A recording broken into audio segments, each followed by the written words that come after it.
ولا یزید الظالمین الا خسارا، یہاں لفظ یزید ہے،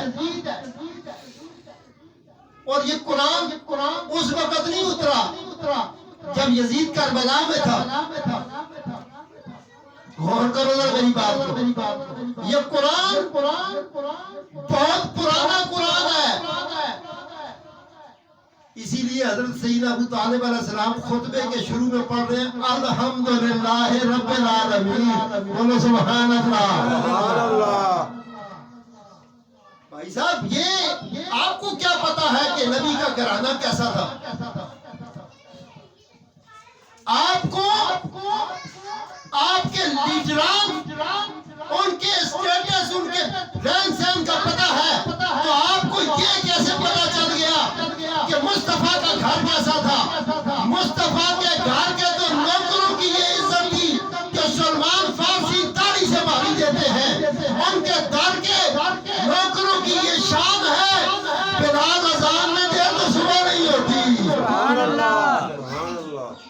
جن کے در کی یہ عزت اور یہ شان ہے کہ وہاں کے نوکروں کا یہ مقام اور مرتبہ ہے، جن کے در کے خدام کی، خادموں کی یہ عزت ہے کہ ان کے ہاتھ سے پکی روٹیاں، مائی فضا کے ہاتھ کی پکی روٹیاں فرشتے لے کے جاتے ہیں. سبحان اللہ سبحان اللہ. سنو، دامن مصطفیٰ اس کو نہیں مل سکتا جب تک تم توحید کے دو گواہ پورے نہ کیے. اب تو نے قرآن میں کہا کل کفا باللہ شہیدن، اللہ گواہ کافی ہے. یا اللہ تو جب کافی ہو جائے نا تو اسماعیل کی گردن پہ چھری نہیں چلنے دیتا.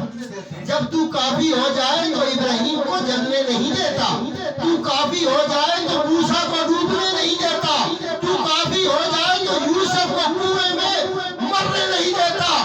تو کافی ہو جائے تو ایوب کے جسم میں 12,000 کیڑے ڈال کے بچا دیا کرتا ہے. اور اگر تو کافی ہو جائے، تیری شان عزت اتنی ہے کہ ایوب کو مچھلی کے پیٹ میں رکھ کر بچا سکتا ہے.